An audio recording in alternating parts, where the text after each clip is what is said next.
Hi, so this is the homework 9 solutions video for differential equations class.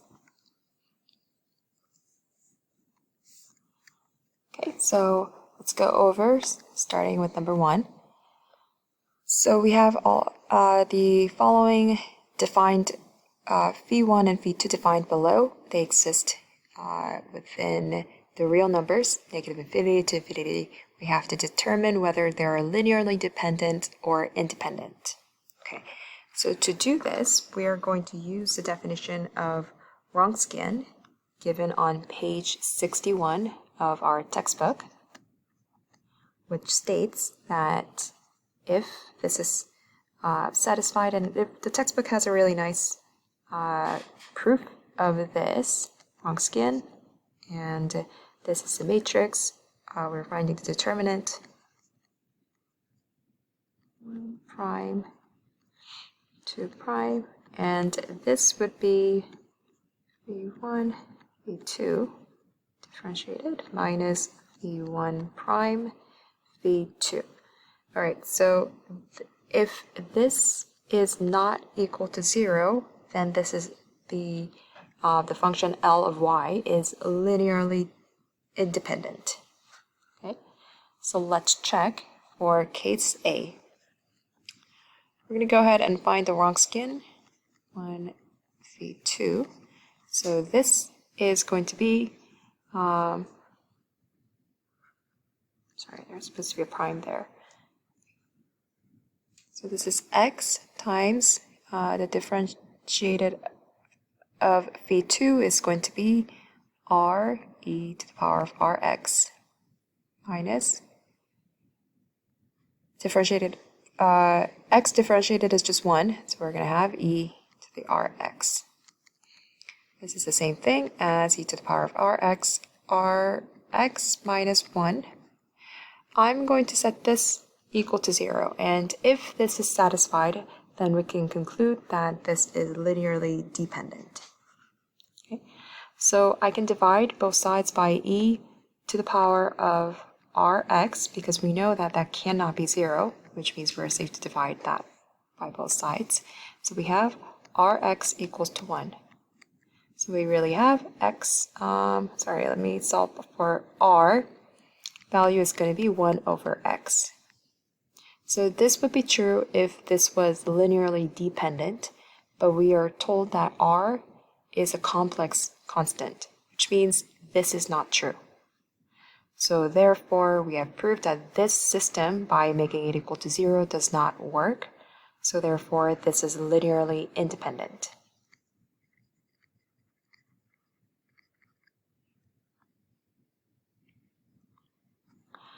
All right, let's go ahead and solve B.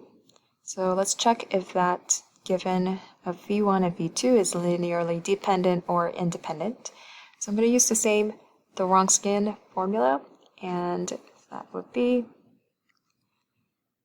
v1 is cosine of x times sine of x differentiated is another cosine, that's squared, minus v1 differentiated is negative sine of x. Negative and negative becomes a positive, and there is another sign.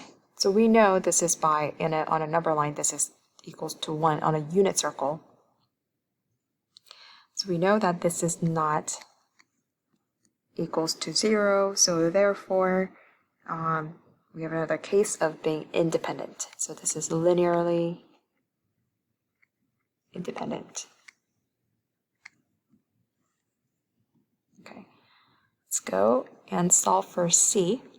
Okay, so the Wronskian of C is x squared times 5 x squared differentiated, so that's going to be x squared times 10x, so that's going to be 10x cubed minus v1 differentiated is 2x times 5x squared, that's going to be 10x cubed. All right, so this does equal to 0, so therefore we have this case as being linearly dependent.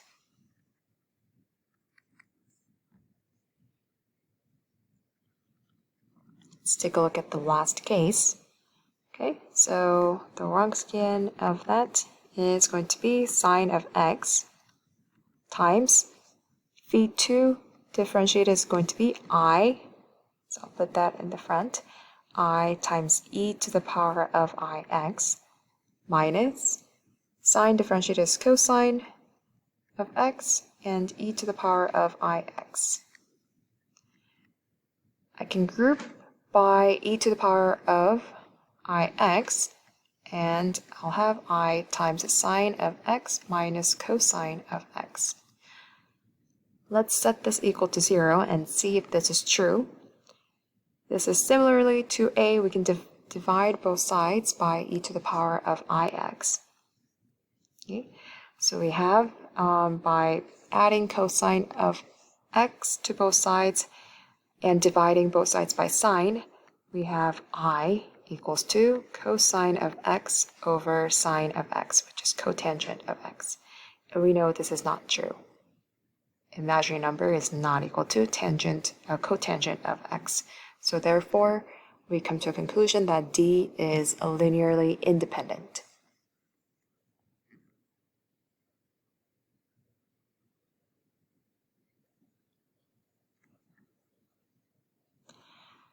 All right, so let's move on to number 2. So number 2 was trying to determine if these statements are true or false.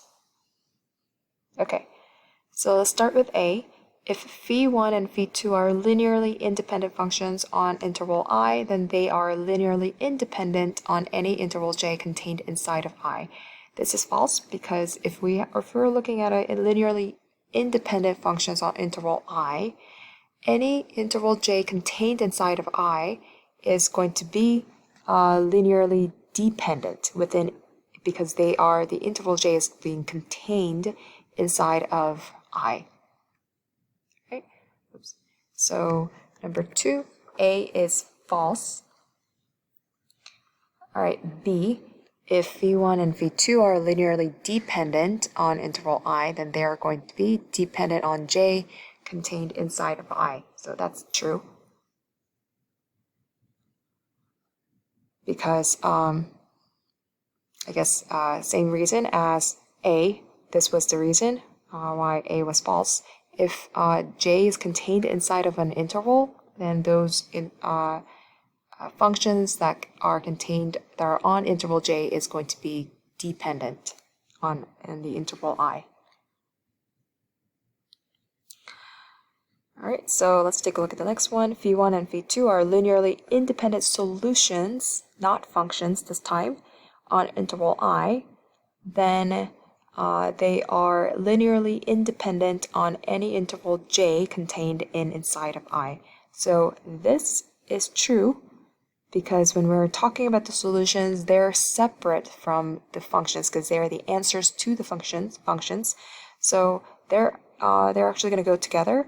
If they're independent solutions, then they're going to stay as linearly independent on the interval, and therefore that also makes D true.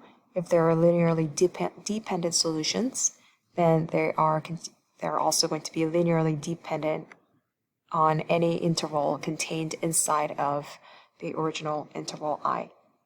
Okay, so therefore, I think the first one was the only false, and the rest were true statements.